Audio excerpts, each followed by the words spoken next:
To ensure that the black-necked cranes are fed every day, Zhao Qiang's wife also undertakes another responsibility within the reserve.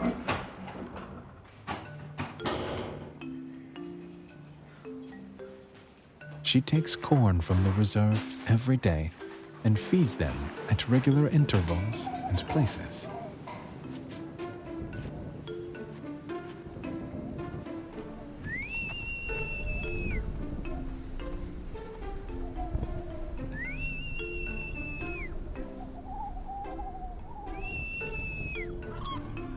At the sound of the whistle, the cranes all come.